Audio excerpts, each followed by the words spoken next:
सहनावतु सहनौ भुनक्तु सह वीर्यं कर्वावहै तेजस्विनावधीतमस्तु मा विद्विषावहै। ओम शांति शांति शांति। सर्वेभ्यो नमः। स्वामी शांतानंद जी पधार चुके हैं समय सर, तो बस प्रारंभ ही करते हैं। आने वाले आएंगे देर से, जो भी हम प्रारंभ करते हैं। जी स्वामी जी।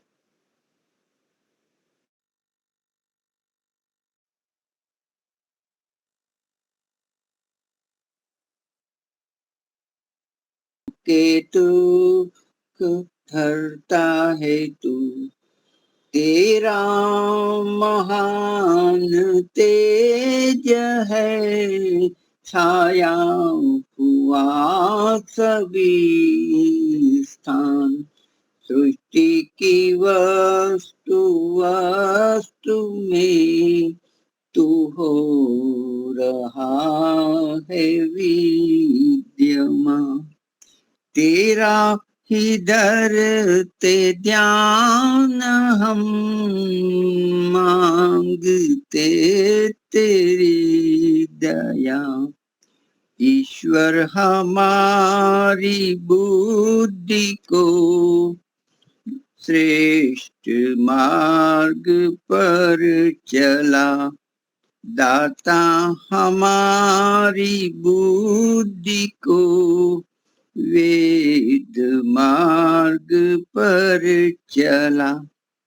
ओम भूर्भुवः स्वः तत्सवितुर्वरेण्यं भर्गो देवस्य धीमहि धियो यो नः प्रचोदयात्।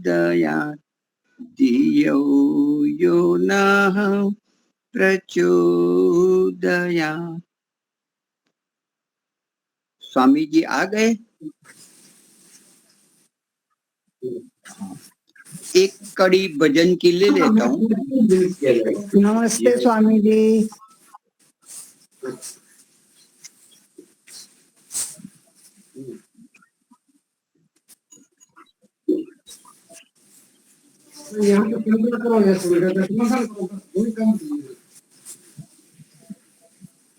हाँ स्वामी जी, हाँ प्रारंभ करते हैं। हाँ जी जी, आवाज आ रही है? हाँ जी।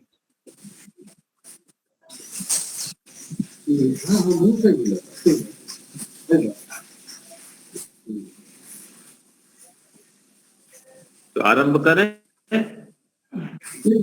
नमस्ते स्वामी जी।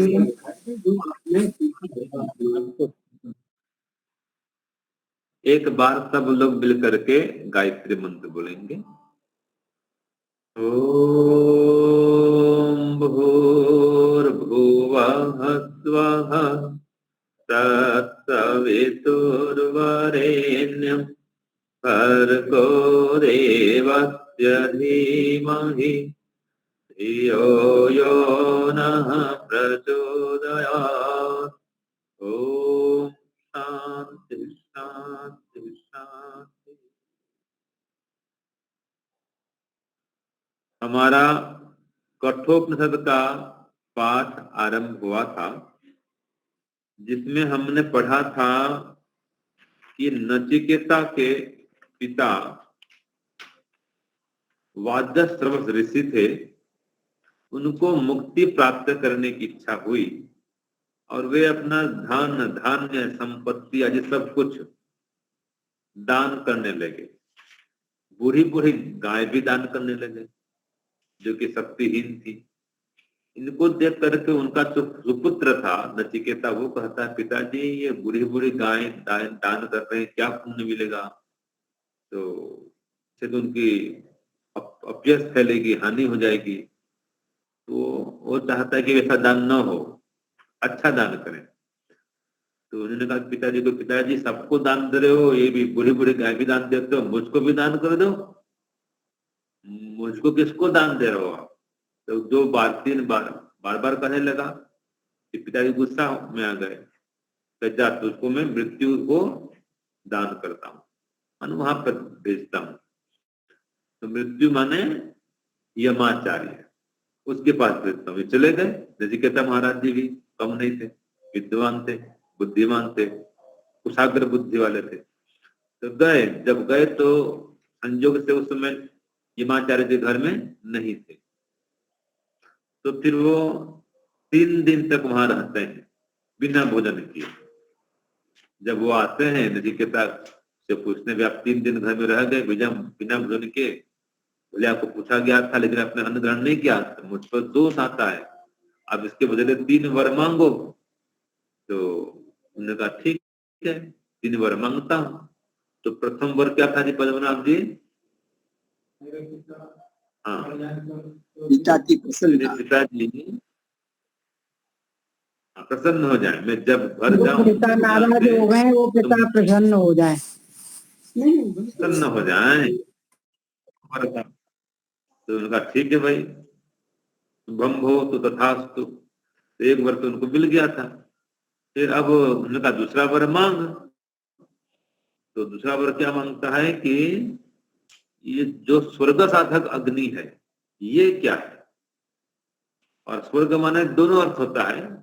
स्वर्ग माने पुनर्जन्म भी होता है, और स्वर्ग माने मोक्ष भी होता है। जहां जैसा प्रकरण होता है वहां वो अर्थ लगाना पड़ता है। तो यहाँ पर तो क्या दे रहा है कि स्वर्ग लोक में किसी प्रकार का भय नहीं है, वहां मृत्यु नहीं है, जरावस्था नहीं है। तो मृत्यु इनसे डरता है, वृद्धावस्था से, मृत्यु से। तो दोनों वहां पर नहीं है, वहां भूख प्यास नहीं है। तो वो जो स्वर्ग है वहां पर आनंद ही आनंद है। मतलब यहाँ पर चर्चा आ गई मोक्ष की। तो उस मोक्ष को प्राप्त करने वाली साधक अग्नि क्या है? कि आचार्य मुझे ये बताओ कि जिससे स्वर्ग माने मोक्ष की प्राप्ति हो, उस अग्नि को मैं जानना चाहता हूँ और आपसे श्रद्धा पूर्वक पूछता हूँ। तो जो स्वर्गलोक में जाते हैं माने वो अमृत,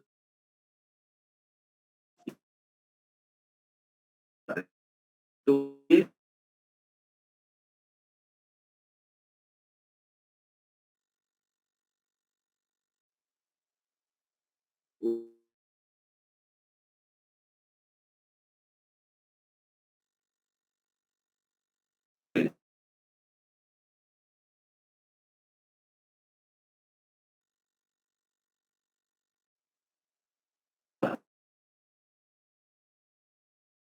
हाँ, ऑडियो वीडियो दोनों बंद है, नहीं सुनाई दे रहा है।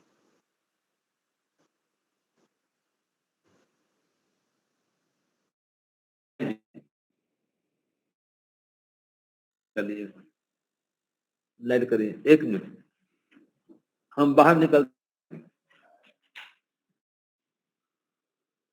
बाहर आ रहे हैं। जी जी जी जी, धन्यवाद। अब आई आवाज? वहाँ चलो, मैं क्या कमरे बारिश का, आपके यहाँ बारिश का मौसम है? बड़ौदा में तो बड़ी अच्छी बारिश हो रही है। हाँ, नहीं नहीं, बारिश का मौसम तो नहीं है, बहुत भयंकर हो रही है, अच्छी नहीं भयंकर हो रही है मुनि जी। बिजली अच्छा, तड़प रही है, बहुत भयंकर हो रही है। अरे करें। हाँ हाँ हाँ, क्या क्या जहाँ पढ़ते हैं ना हॉल में था मैं, जी तभी जी। बाहर निकला। तो आप, अच्छा, आपके सामने क्या विद्यार्थी भी है, सुनने वाले बच्चे? आज ये विद्यार्थी भी हैं जी। चलो, ऐसे तो युवा बच्चे भी और वृद्ध बच्चे भी यहाँ है ऑनलाइन में, ठीक है। ठीक बात है जी। हमारे विद्यार्थीगण बैठे हैं ना, तो कुछ तो विद्यार्थी पढ़ चुके थे, कुछ नहीं पढ़े थे। हाँ, तो मैंने कहा कि चलो साथ में कर देते दोनों का। ठीक है ना? लाइट, ये लाइट करें, बड़ा लाइट। हाँ, तो हमारा ये विषय था कि नचिकेता दूसरा वर मांगते हैं कि मुझको स्वर्ग साधक अग्नि बताइए। तो यहाँ पर स्वर्ग माने मोक्ष, क्योंकि यहाँ पर जरा नहीं है, वृद्धावस्था नहीं है, वहां मृत्यु नहीं है, वहां कोई भय नहीं है, वहां आनंद ही आनंद है। तो ऐसे स्वर्ग लोक को प्राप्त करने वाली अग्नि को मुझे बताइए, माने ज्ञान, अग्नि माने ज्ञान। तो ऐसा ज्ञान विज्ञान मुझको प्रदान करिए। तो यमाचार्य कहते हैं ठीक है, मैं उस अग्नि को जानता हूं और तुझको समझ, जिसके द्वारा अनंत लोकों की प्राप्ति होती है, और उन लोगों का आधार वही अग्नि है, वो ज्ञान है। तो वो जो अग्नि है गुहा में निहित है, उसका जानना समझना एक रहस्य को समझने के समान है। तो अब वो अग्नि क्या है देखिए। तो यमाचार्य ने नचिकेता को उस स्वर्गलोक की साधक अग्नि का उपदेश दिया, और उस अग्नि के लिए जो जो ईंटें चाहिए थी, ईंटें माने स्तर, आधार, क्रम, तो वो सब बता दिया। जैसे कि कोई मकान बनाते हैं तो ईंट पर ईंट रखना पड़ता है, ऐसे हम पढ़ाते हैं तो पहले योग दर्शन, फिर सांख्य दर्शन, फिर वैशेषिक दर्शन, फिर न्याय दर्शन, फिर उपनिषद, फिर वेदांत दर्शन, ये सब हो जाता है तो फिर बोलते हैं उसको ये हो गया दर्शनाचार्य। तो स्टेप बाय स्टेप हम पढ़ाते हैं। उसके पहले पढ़ना पड़ता है प्रारंभिक शिक्षा, ये रचनावंत कौमुदी, प्रारंभिक रचनानुवाद कौमुदी संस्कृत ये पढ़ना पड़ता है, और भाग 1 भाग 2, तो ऐसे पहले संस्कृत पढ़ाते हैं फिर दर्शन। तो ऐसे यमाचार्य ने भी उसको ईंट पर ईंट जैसे रखते मकान बनाते हैं, ऐसे क्रमशः ज्ञान देना आरंभ किया। और जैसा जैसा उन्होंने ज्ञान देना आरंभ किया वैसे वैसे उन्होंने सुना भी नचिकेता ने। तो उसके कुशाग्र बुद्धि दे करके यमाचार्य बहुत ही खुश हुए, प्रसन्न हुए।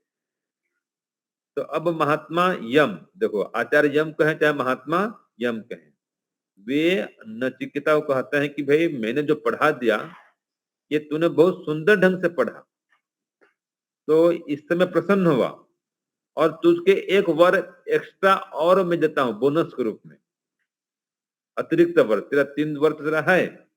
तो अब जब तू इतना श्रम किया, ये साधना तूने की, और लंबे काल तक वो पढ़ाए होंगे, यहाँ तो एक 2 श्लोक में खत्म कर दिया, लेकिन ये कहा क्रमशः पढ़ाए, तो ईंट पर ईंट रख के मकान बनता है, ऐसे क्रमशः उनको ज्ञान दिया। वो धैर्य पूर्वक, तपस्या पूर्वक, ब्रह्मचर्य पूर्वक पढ़े, साधना पूर्वक पढ़े। तो कहते हैं भी तुमने इस विद्या को प्राप्त की है, अतः ये जो अग्नि है, ये जो विद्या है, अब तेरे नाम से ही प्रसिद्ध होगी।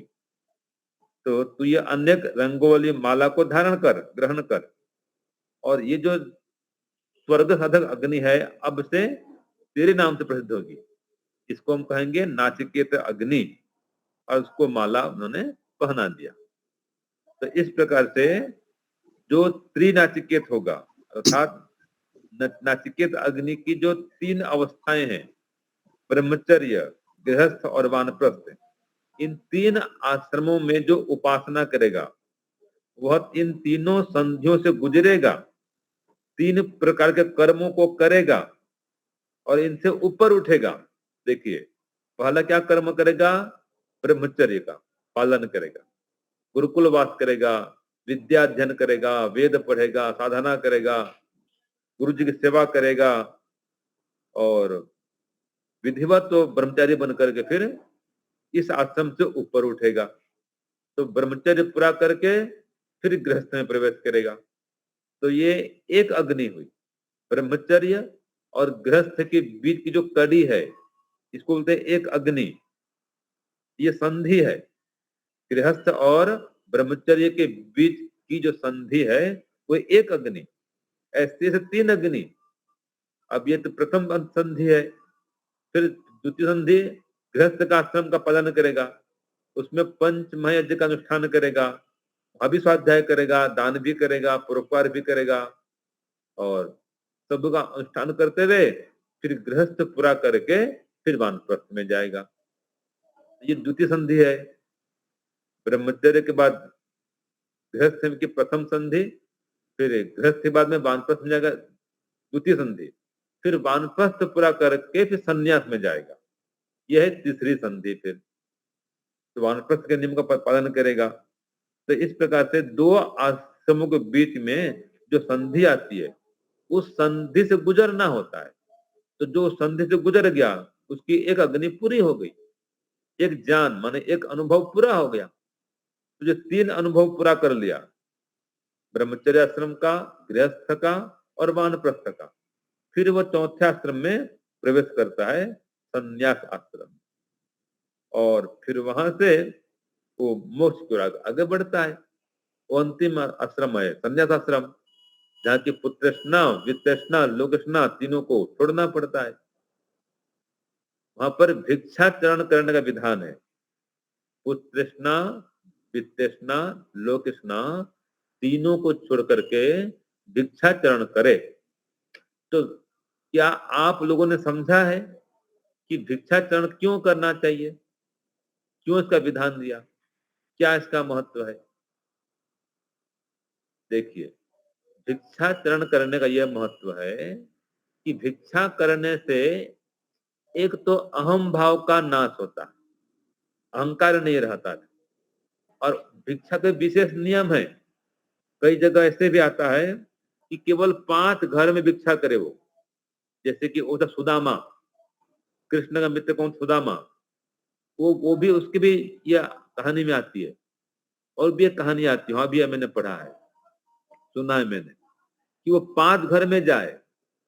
और कितना कठिन, तब देखिए 5 घर के पास जाएगा, माता भिक्षाम देही, और 5 मिनट भी खड़ा नहीं रहेगा वहां पर। उसमें तो ऐसा आया है कि 5 श्वास चलने तक खड़ा रहे बस, माने 5 सेकंड से 10 सेकंड खड़ा रहे बस अधिकतम। फिर अगर माँ लेके नहीं आई भिक्षा तो वहां से आगे बढ़ जाए और 5 घर ही जाए।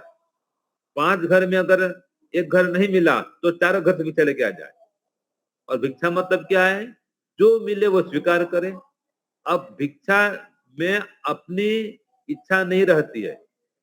भिक्षा कर रहा है, कोई रोटी दे, कोई चावल दे, कोई सब्जी दे, कोई दाल दे, ये जो भी इसने दे दिया, कोई पकवान भी दे दे, कोई मिठाई भी दे, कोई नमकीन भी दे, कोई सूखी रोटी भी दे दे, कोई बासी भोजन भी खिला दे, जिसने जो दिया तो वो सबको प्राप्त करना, ये बहुत बड़ा तप है। ये इंद्रियों पर विजय प्राप्त करने का बहुत बड़ा माध्यम है। ये भिक्षाचरण का ये महत्व है। तो एक तो अहम भाव का नाश होता है, अहंकार वृत्ति मरती है, और दूसरा जिह्वा पर होता है नियंत्रण। उसमें आपकी मर्जी नहीं चलती है। जैसे हम गुरुकुल में रहते हैं, यहाँ पर भी एक हमारा नियम चलता है कि ये भोजन बनेगा। जैसे घर में खाते हैं ऐसे हम घर में आके समझ यहाँ नहीं खाते। अनुकूलता देखते हैं कि आपको क्या अनुकूल है वो खाएंगे। अब मैं आचार्य बन गया तो जो मुझे अनुकूल है वो तो मैं कह सकता हूँ, भाई मुझे रोटी अनुकूल नहीं पड़ती, मैं चावल खाऊंगा या चावल की रोटी खाऊंगा, खिचड़ी खाऊंगा, जो अनुकूल वो खाऊंगा। तो गृहस्थ में क्या होता है आपको पता है, बस आज ये फरमाइश है, कल वो फरमाइश है, कभी हलवा बन रहा है, कभी पूड़ी बन रहा है, आजकल तो बस पिज्जा बर्गर पता सब खाते रहते हैं। तो गुरुकुल में ऐसा नहीं होता है। एक सीमा होती है, आपको इतने पदार्थ खाने हैं बस। उसमें दूध है, फल है, कभी मिठाई मिल जाए, कुछ नमकीन पदार्थ मिल जाए। तो भिक्षा में भी ऐसा ही होता है, कभी मिठाई मिल जाए, कभी नमकीन मिल जाए, कभी पराठा भी मिल जाए, हलवा पूड़ी मिल जाए, और कभी सूखी रोटी भी उपलब्ध न हो। दोनों बातें हैं। तो हर स्थिति में संतुष्ट रहना ये भिक्षाचरण करने का उद्देश्य है।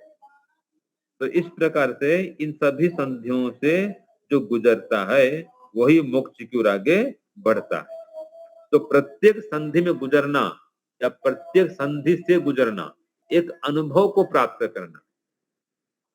जैसे कि आप, जैसे हमारे महेंद्र मुनि जी हैं, ये वानप्रस्थ ले लिए हैं, तो इनके पास में 2 आश्रमों का अनुभव हो चुका है, ब्रह्मचर्य आश्रम का और गृहस्थ आश्रम का। और तृतीय आश्रम का अनुभव ले रहे हैं। अब जब इसको छोड़ेंगे, संन्यास में जाएंगे, तो 3 आश्रम के अनुभव हो जाएंगे। और जो चौथा आश्रम जब पूरा करेंगे, चलो मोक्ष में। फिर चौथा आश्रम पूरा हुआ माने मोक्ष में चलो। चौथा आश्रम को पूरा करने मतलब है 5 कलेश दग्धबीज करो, समाधि लगाओ, तो वो आश्रम पूरा होता है। अगर समाधि नहीं लगी है तो आश्रम पूरा नहीं माना जाएगा। भले आश्रम में, संन्यास आश्रम में समाधि नहीं लगा पाए, शरीर छूट गया, तो नया शरीर फिर मिलेगा, मोक्ष नहीं होने वाला है। मोक्ष मिलेगा, समाधि लगाएं, क्लेश दग्धबीज करें, संसार में जो आकर्षण है, जो आसक्ति है, उसको नष्ट करें, तभी मोक्ष मिलता है। ये नियम है। सभी सांसारिक इच्छा खत्म करें, तभी मोक्ष मिलता है। एक भी इच्छा हृदय में नहीं रहे, सांसारिक कामना कोई भी नहीं रहे, बस मोक्ष और मोक्ष के साधन, इसमें ही रुचि हो। जो भी काम करेगा वो मोक्ष के लिए करेगा, मोक्ष प्राप्त कराने के लिए करेगा। ये सन्यासी का कर्तव्य होता है। तो जो इस स्तर पहुंच गया सन्यासी, समाधि लगाए, मोक्ष के लिए काम करे, उसका मोक्ष होता है। तो इस प्रकार से सभी संधियों से जो गुजर जाता है, सबके अनुभव वो मुक्ति की योग्यता को प्राप्त कर लेता है। तो इस प्रकार से ये नाचिकेत अग्नि से प्रकट होती है। 3 प्रकार के संधियों से गुजरने से, 3 प्रकार के अनुभव को प्राप्त करने से नाचिकेत अग्नि मिलती है और व्यक्ति उससे अमृत की ओर, मोक्ष की ओर अग्रसर होता है। तो यह है त्रिनाचिकेत अग्नि की साधना। तो हम इसमें देखते हैं ब्रह्मयज्ञ आता है, ठीक है जी। तो ब्रह्मयज्ञ जरूर करे, फिर स्वाध्याय साधना भी करे। तो इस प्रकार से ब्रह्मयज्ञ के माध्यम से, ईश्वर की उपासना के माध्यम से, ध्यान के माध्यम से और साधना स्वाध्याय के माध्यम से वो फिर संसार में जो आसक्ति है उसको समाप्त करे। यहाँ पर देखिए, यज्ञ को ज्यादा करके महत्व नहीं दिया गया है। मोक्ष प्राप्त करने के लिए यज्ञ का कोई विधान नहीं है। जिसकी इच्छा करना करे, करता रहे भले, लेकिन यज्ञ को आवश्यक साधन नहीं माना है मोक्ष प्राप्त करने के लिए। जो समाधि है वो उसको साधन माना है, मोक्ष की तीव्र इच्छा इसको साधन माना है, छठ संपत्ति ये साधन है। और ये राजसूय यज्ञ है, अश्वमेध यज्ञ है, बड़े बड़े यज्ञ चलते हैं, इनसे मोक्ष मिलता है ऐसा कहीं नहीं लिखा है। हाँ, स्वर्ग मिलेगा, राजा महाराजा बन जाएंगे, लेकिन इन यज्ञों से मोक्ष नहीं मिलेगा, इसलिए यज्ञों को छोड़ने का विधान है। तो सन्यासी मोक्ष में जाना चाहता है, यज्ञ से ऊपर उठ जाता है। तो इस प्रकार से ये जो 3 प्रकार की अग्नि है, 3 प्रकार की संधि है, इसका अनुभव से युक्त होकर के वो सन्यासी बन करके फिर वो शोक सागर से पार हो जाता है और स्वर्ग लोक में अर्थात मोक्ष लोक में आनंद को प्राप्त करता है। तो इस प्रकार से नचिकेता को यमाचार्य जो उपदेश करते हैं कि हे नचिकेता, मैंने तुझको ये स्वर्ग साधक अग्नि का उपदेश किया, माने मोक्ष को प्राप्त करने की जो विद्या है, जो ज्ञान विज्ञान है, वो तो उसको मैंने प्रदान किया। अब इस विद्या को लोग नाचिकेत अग्नि के नाम से जानेंगे। ये तेरा दूसरा वर हो गया, अब तीसरा वर मांग। तो नचिकेता तीसरा वर मांगता है। वो क्या कहता है, देखो तीसरे वर में कि मनुष्य के मर जाने पर जो जिज्ञासा होती है, मृत्यु पश्चात जिज्ञासा होती है कि कोई तो कहता है कि मरने पर भी मनुष्य बना रहता है, कोई कहता है नहीं रहता है। तो मैं ये जानना चाहता हूं कि मरने के बाद में क्या होता है, जीवात्मा कहाँ जाता है, उसकी क्या गति होती है। तो जो तीसरा वर आपने कहा था, ये मेरा तीसरा वर ये। तो पहला वर क्या था, पिता को प्रसन्न करना, उनका जो क्रोध दूर हो जाए। दूसरा वर क्या था, स्वर्ग साधक अग्नि, उसका ज्ञान प्राप्त करना अथवा मोक्ष प्राप्त करने की विद्या को प्राप्त करना। तीसरा है मृत्यु के बाद क्या होता है, वो रहस्य की बात है। जीवात्मा की गति क्या होती है, किस प्रकार जाता है जीवात्मा, कहाँ जाता है, आदि आदि सारी चर्चा है। ये गूढ़ रहस्य है। तो यमाचार्य कहते हैं कि देख भाई, ये जो तू तीसरा वर पूछा है, मांगा है, ये तो बहुत गूढ़ है, बहुत रहस्य है। तो बड़े बड़े विद्वान भी इसके विषय में जानने की इच्छा नहीं करते हैं, और तू इसको पूछता है, तूने इसकी जिज्ञासा की है, तो इस बात को जानना भी इतना आसान नहीं है, इसका उत्तर बताना भी इतना आसान नहीं है, समझना भी आसान नहीं है इतना। तो तू मुझे इस विषय में बाधित मत कर, कि तू और कोई विषय पूछ, और कोई वर मांग ले, भाई ये प्रश्न छोड़ दे तू। तो नचिकेता है, भाई देखो आपने कहा कि बड़े बड़े विद्वान भी इसमें जिज्ञासा नहीं रखते हैं, वो भी नहीं पूछते हैं, और ये बहुत गंभीर विषय है, गूढ़ विषय है। और मृत्यु बात क्या होता है, आपने एक प्रकार से इसमें डिप्लोमा किए, आप मृत्यु का आचार्य हैं, माने आपने इसकी मास्टरी किया है, पीएचडी किया, आज की भाषा में पीएचडी। जो मृत्यु का आचार्य थे वो मृत्यु आचार्य बोलते हैं, तो उनको विशेष ज्ञान था इसका। तो भैया आपसे अच्छा उत्तर और कौन देगा मुझे, आपसे योग्य गुरु और कौन मिले। तो इस प्रश्न का उत्तर आपसे बढ़िया कोई दे सकता नहीं है। आप स्वयं मृत्यु के आचार्य हैं, ये आपका आधिकारिक विषय है, इसलिए मैं आपसे ये प्रश्न पूछता हूँ, और उत्तर को देने में समर्थ नहीं है। तो कृपया मुझे इसका ही उत्तर दीजिए कि मृत्यु के बाद उसकी क्या गति होती है जीवात्मा की, वो कहाँ जाता है, क्या करता है, कैसे रहता है। तो इसमें और मुझे कोई रुकावट मत डालिए। यमाचार्य कहते हैं, देख भाई तू सब कुछ प्राप्त कर ले, नाना प्रकार का भोग है, वो तो कहते हैं 100 वर्ष की आयु मांग ले, पुत्र पौत्र मांग ले, पशु मांग ले, हाथी घोड़ा सोना चांदी जमीन जायदाद ये सब मांग ले, दीर्घायु मांग ले, लेकिन ये जो रहस्य पूछ रहा है इसको मत पूछ, ऐसे कहते हैं। और कितना अच्छा कहो, देखो शतायुष पुत्र पौत्रान विनिस्व, शतायु की वर मांग, 100 वर्ष की आयु मांग ले, पुत्र पौत्रान मान पुत्र और पौत्र इन सबको मांग ले, बहुन पशुन बहुत प्रकार पशु मांग ले, गाय आदि पशु मांग ले, फिर हस्ती हाथी मांग ले, घोड़ा मांग ले, हैं, और हिरण्य सोना चांदी मांग ले, भूमि मांग ले, इन सबको मांग ले, यावत इच्छा से, और जो भी चाहता है वो सब मांग ले, लेकिन ये तुम मत पूछ, ये तुम मत मांग। तो इस वर के तुल्य और जो वर मांग चाहता है वो मांग ले, तो जो भी तू चाहता है पृथ्वी के बड़े भाग को तू मांग ले, मन उसमें राजा बनना चाहे वो भी मैं तुझको बताऊंगा, उपाय बताऊंगा, सब कुछ सिखाऊंगा, पढ़ाऊंगा, सब जान दूंगा, लेकिन ये जो तू प्रश्न पूछ रहा है ये मत पूछ। अथवा और भी कोई तेरी कामना है वही पूछ ले, वही जान ले, और कुछ मांग ले। तो ये नाना प्रकार के प्रलोभन देते हैं यमाचार्य, उसकी परीक्षा लेते हैं कि इसका मन कितना मजबूत है। तो फिर आगे कहते हैं कि देख भाई कि मर्त्य लोक में जो भी दुर्लभ कामनाएं हैं, दुर्लभ वस्तुएं, उन सबको तू मांग ले, उत्तम उत्तम स्त्रियां मांग ले, रथ मांग ले, गाजे बाजे मांग ले, ठीक है, जो मनुष्य को प्राप्त नहीं होती ऐसी स्त्रियां मांग ले, मैं वो सब तुझको मैं बताऊंगा, दूंगा, या उसका उपाय बताऊंगा। और फिर तू नाना प्रकार सुख भोग ये तू मांग, लेकिन ये जो मृत्यु का तू प्रश्न पूछ रहा है कि मृत्यु के बाद क्या होता है, ये प्रश्न तू मत पूछ। तो इसके बदले में सब कुछ भौतिक ऐश्वर्य तू मांग ले, भौतिक सुख, भौतिक सुविधाएं, ये भौतिक पद प्रतिष्ठा मान सम्मान सब कुछ तू, ये सब तू ले, ये तू मत मांग।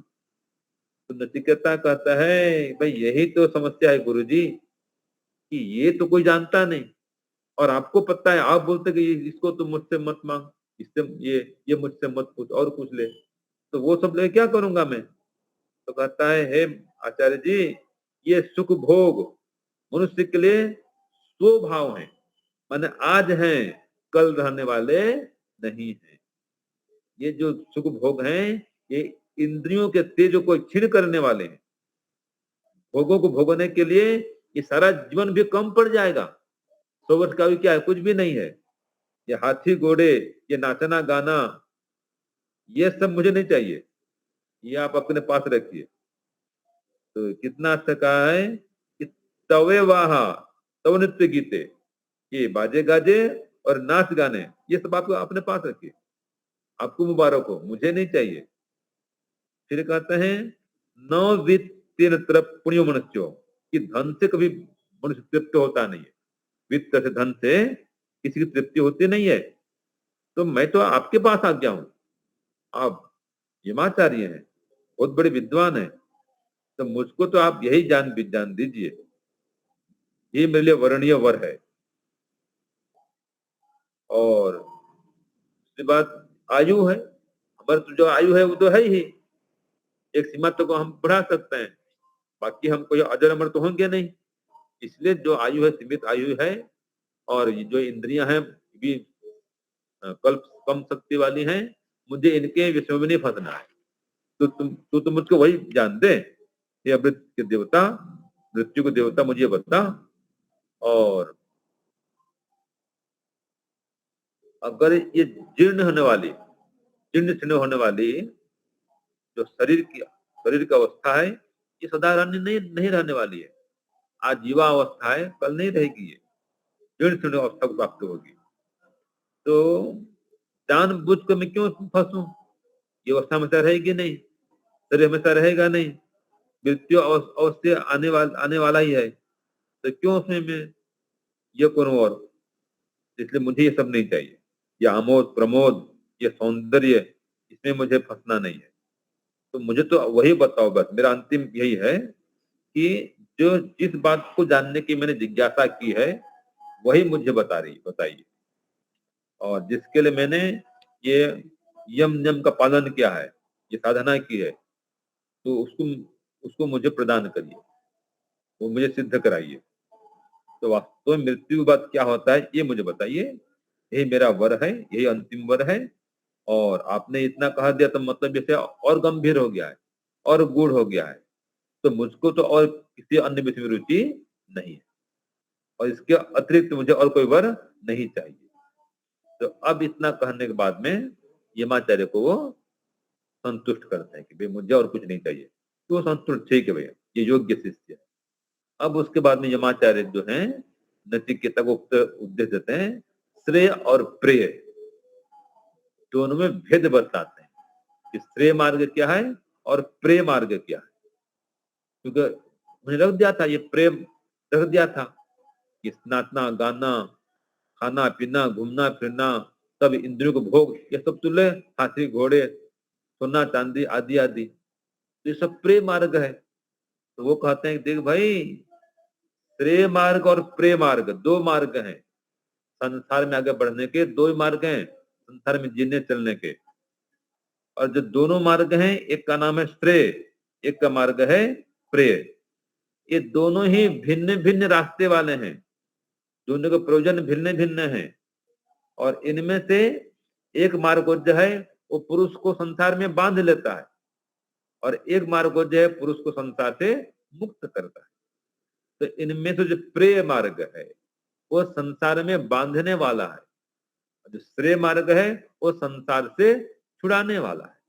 तो तूने प्रेय मार्ग का वर्ण नहीं किया, मैंने तुझको प्रलोभन तो दिया, परीक्षा ली, तू परीक्षा में पास हो गया, और जो प्रेय मार्ग है उसको तूने छोड़ दिया, और जो श्रेय मार्ग है तूने उसका ग्रहण किया।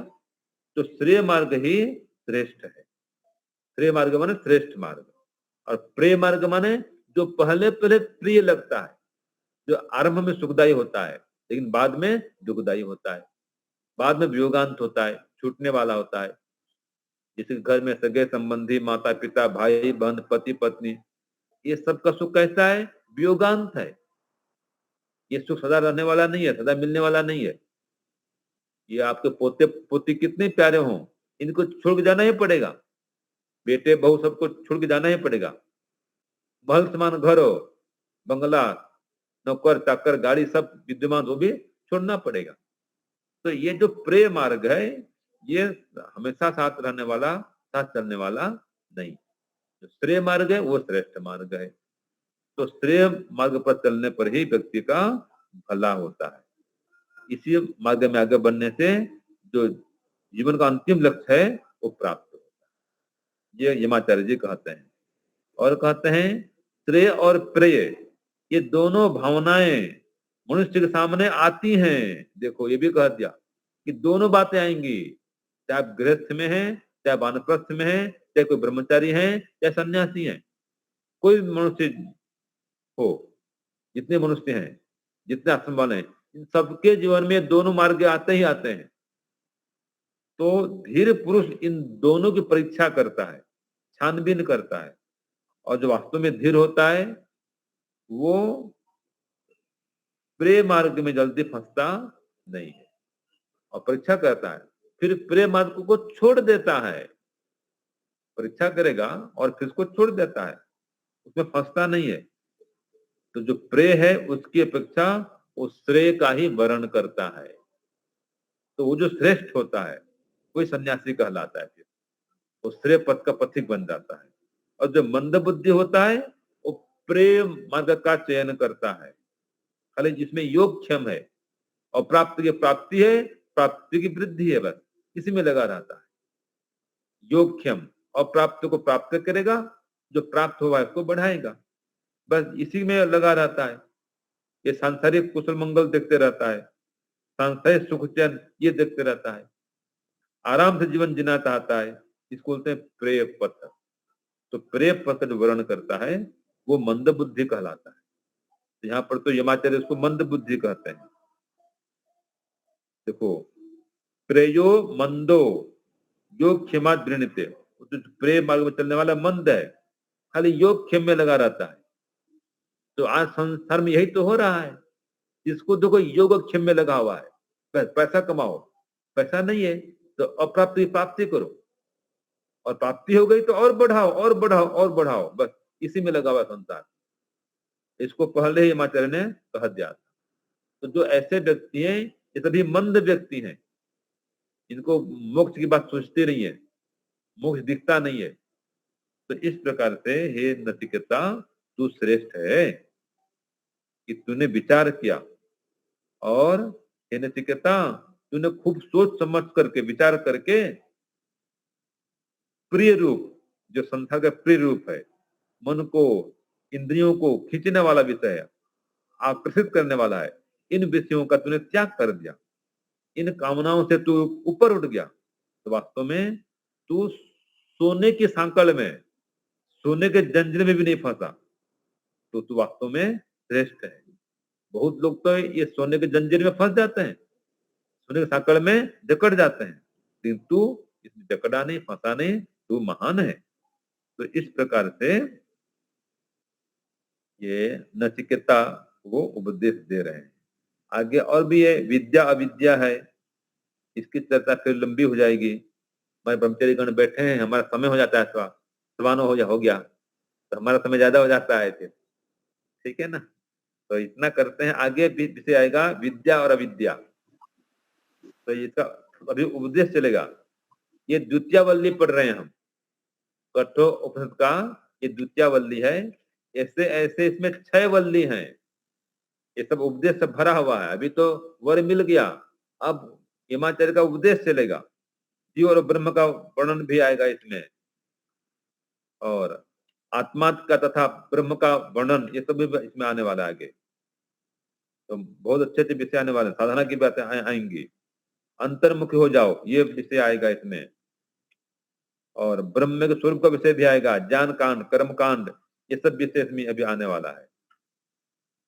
तो कैसे करके ब्रह्म को प्राप्त किया जाए ये सब उपदेश करेंगे यमाचार्य जी। तो विषय बहुत लंबा चलेगा।